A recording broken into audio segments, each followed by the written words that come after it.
Psychiatry from Cairo University.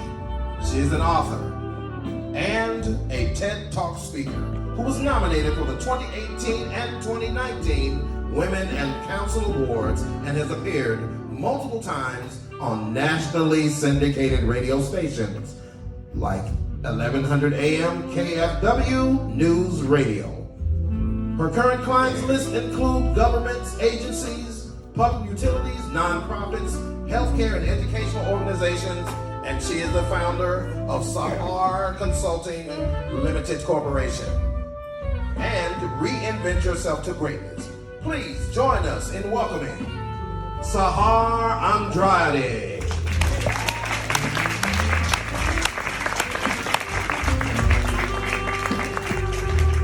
Thank you.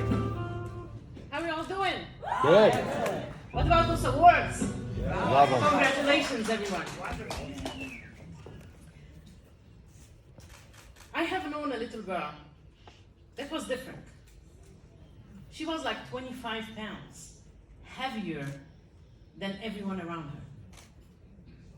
She always would try to hide, to be invisible, just to go somewhere far. Why? Because she felt weird. She felt different. Because everyone around her would make fun of her. She was bullied like no one else. So sometimes she would just hide to cry, and sometimes she would go home, blast that music, and dance like there was no end. I know that little girl very well.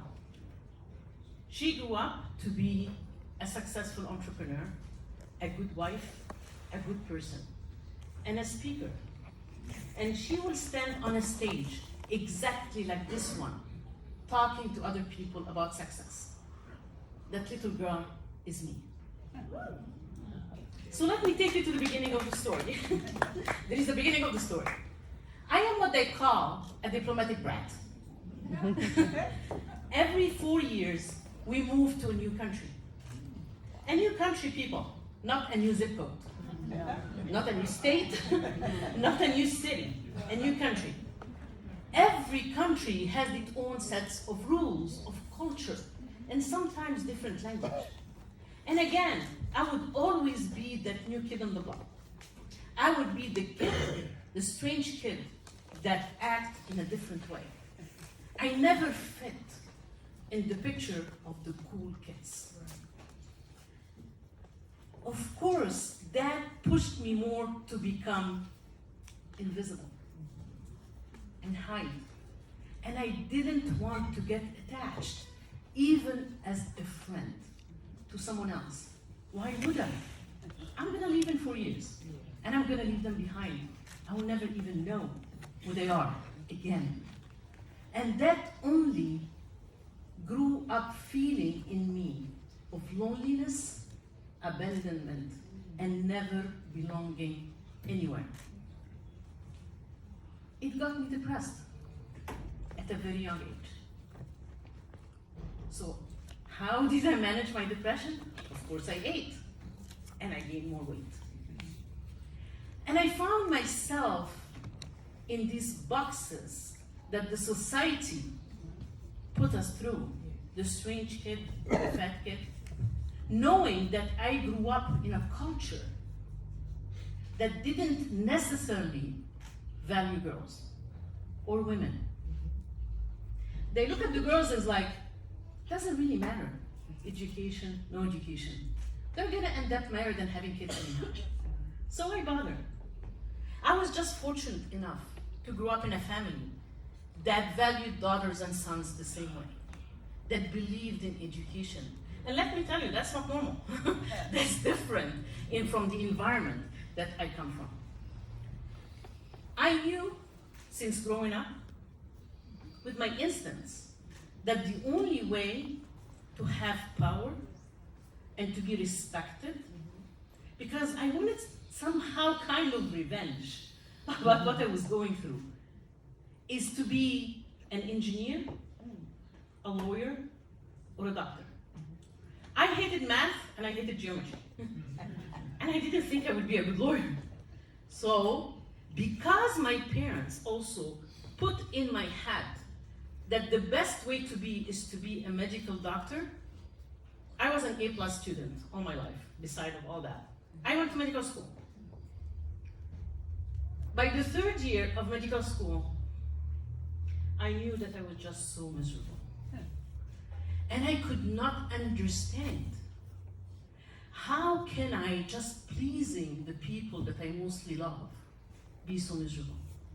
Where everybody, I'm from Egypt. The minute you go to medical school, you have that white coat on your hand, they start calling you doctor. So Dr. Sahar came, Dr. Sahar left. You know, I was just trying to please my parents. But I was so miserable that I dragged my feet every single time I would go to college. Again, I was trying to fit in these boxes and these labels that later on I came to fight and break. I was in that cage where the only thing matters is how my parents looked at me. How did they want me to be? Honor my last name. That wasn't Indradi, by the way, that's my married name. And how am I supposed to behave? How am I supposed to look? How supposed my life would look like? By the time I graduated, I knew at the core of my heart that this was not for me. So after suffering from more deep depression, at 21, I decided to change my whole life. And I decided to move to the United States. I gathered all my belongings in one suitcase. I put myself in a plane, and I arrived in one dark night in a September, one of those Septembers. I remember the minute the plane landed, that I said, what did I do? Am I really ready for this? And all I still remember from that night is that the minute we went on Century Boulevard, that there were traffic lanes in white, and that the car stayed in these lanes. I was not used to that. But I knew that I had 10 days booked at a hotel. That was a gift from my father. He was very supportive of what I wanted to do. He knew I was different. So the first few weeks, I honestly cannot remember what happened. All what I know is that I had, of course, to get my social security, my driver license, and then I knew that I went to school. I went back to school and to study marketing, because this is something that I really loved. And I also found a place, and I found a great job. But again, I was in a new place where I had an accent, where I looked different, where I wasn't like the box that people expect me to do. And of course, that got me into more depression. And for some reason, I was brought back to that child inside of me, that kid that looked different. But now I was an adult. I was someone, like I said, with an accent, and was someone that someone didn't even get some of the words that were said in slang. Like when someone would tell me, "you bet," I'm like, oh my God, they just insulted me. I didn't know, you know, and it didn't help that I got mugged at gunpoint. Like the first year I was here. So that isolated me more, and sometimes I would just stay in my house the whole weekend and just going to work on Monday and celebrating the weekend is here because I would spend it at home alone. And of course, I wanted to fight that. I wanted to be a normal human being. I was tired of being alone. And I knew that I had so much fear inside of me that I didn't know what to do with it.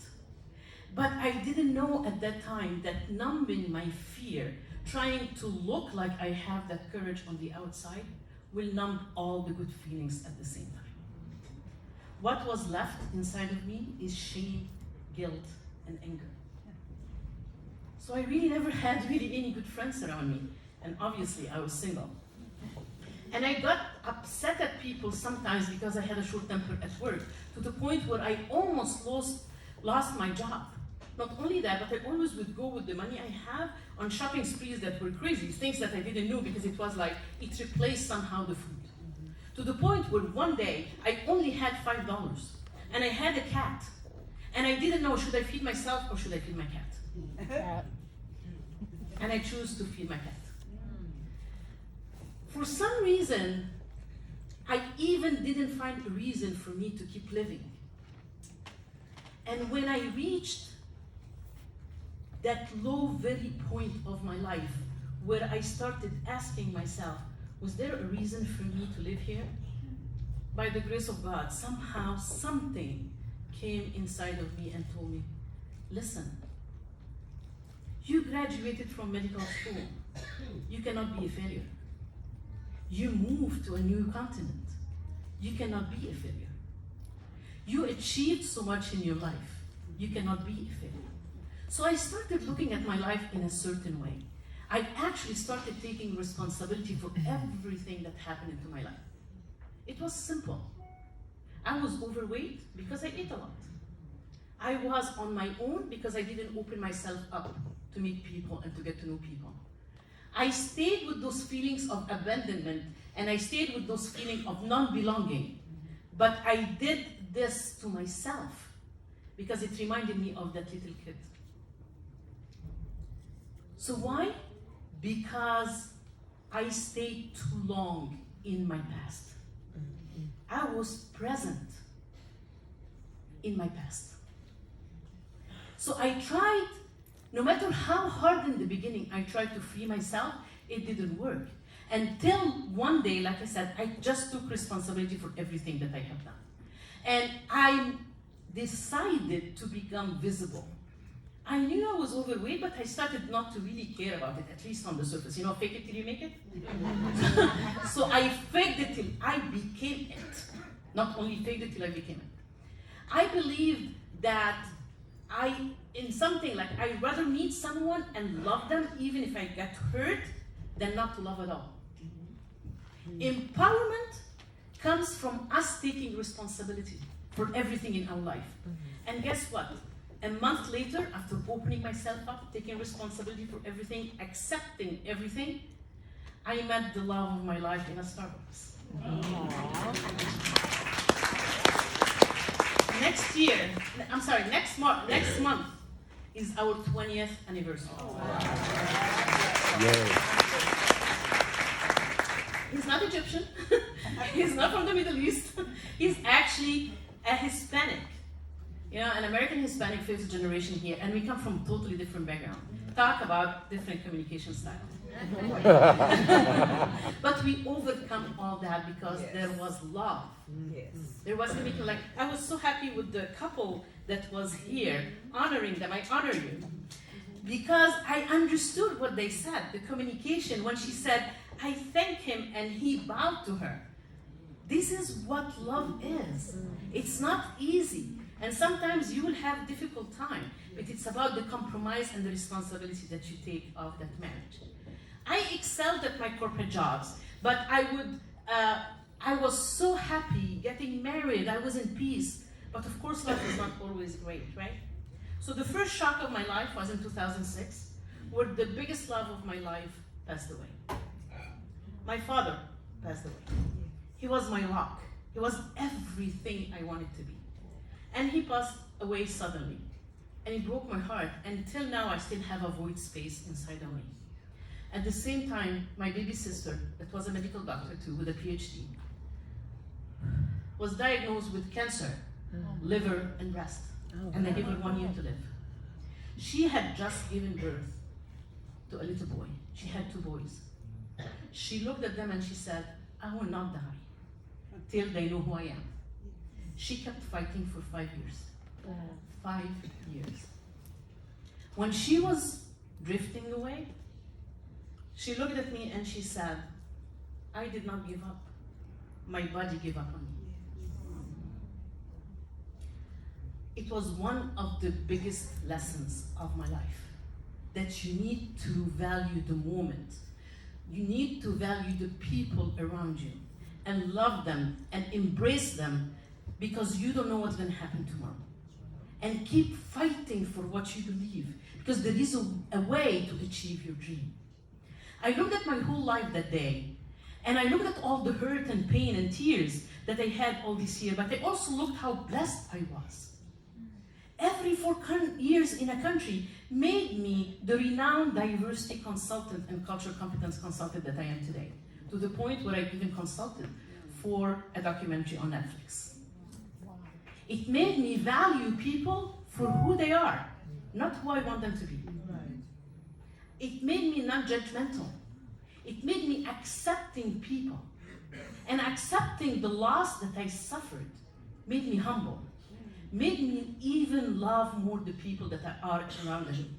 So I decided at the end of 2011, with the help of my husband, to open my own business. And I did. First 9 months, I kept telling myself, I want everything to be perfect. So whenever someone will ask me, what is it that you do? I tell them, I'm starting a business. Till my husband, after 9 months, told me, Sahar, not baby. He usually called me baby, but that day was Sahar, so it was serious.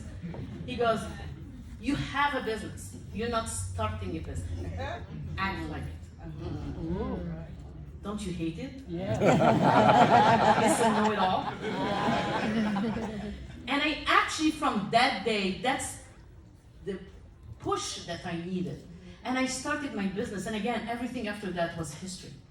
And I can tell you that I hustled every single day. It wasn't easy, but again, I took responsibility of my life and of my business. And a lot of people around me were naysayers, would say, this is the wrong time to start a business. You will never make it.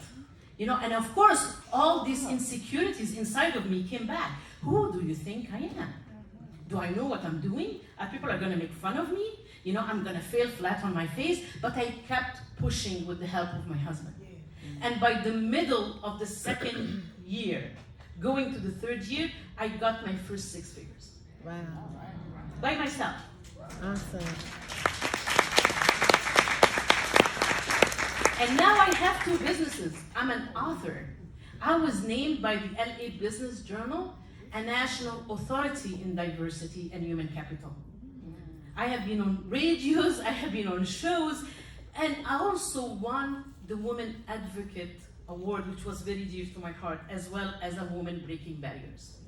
And my programs, my coaching programs, received recognition, congressional recognition. And I'm happily married, so that's, everything is falling into place. You know why? Because I accepted responsibility and I came to learn that everything that happened in my life happened for a very good reason, even if I failed to see it at the time. And that's why I accepted it. And now I'm in peace. And whenever something bad, I do believe, I'm not one of those people that say, why me? I say, why not me? And when things happen, I wait for the lesson that the universe is trying to teach me, rather than take it as a big problem in my life. I don't believe in overcoming adversity, because overcoming meaning that there are a mountain that you have to climb and go on the other side. But I believe in going through adversity to get to success.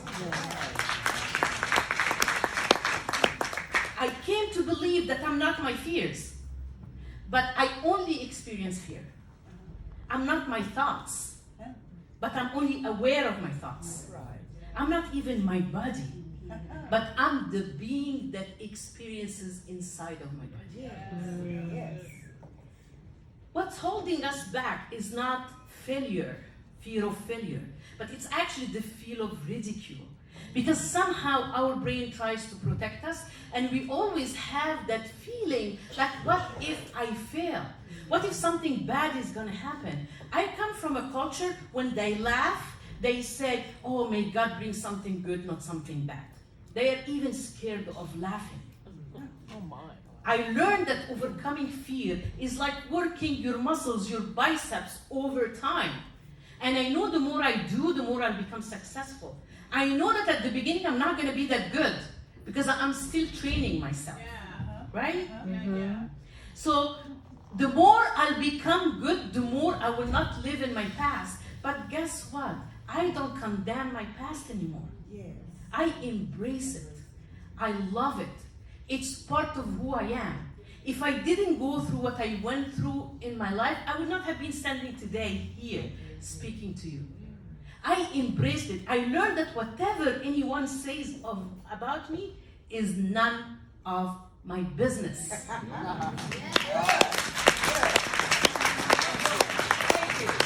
I love my perfect imperfections. And I am me with no apology. I am who I am. Take it, leave it. It's really up to you. But let me give you a good advice. If you don't take it, it's your loss. I don't wait for people to validate me anymore.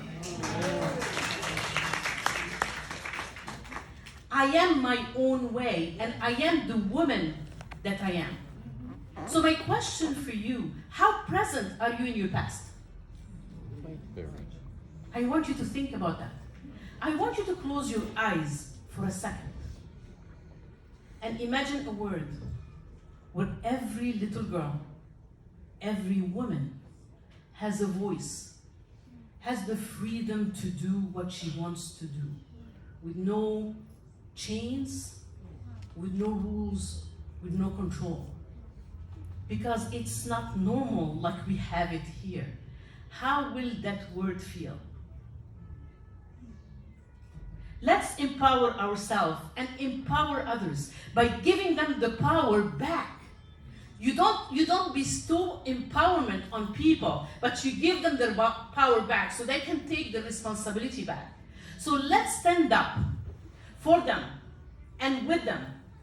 Let's be the voice for people that don't have a voice. Let's have an impact in this life because we all can. We cannot get lazy and we cannot say tomorrow I will do it. Or we cannot say I don't have the means to do it. Because a little smile to someone in the street can save the life. Be kind, but mostly be kind to yourself. Take care of others, but mostly take care of yourself. Because if you're not steady on your feet, you cannot help anyone.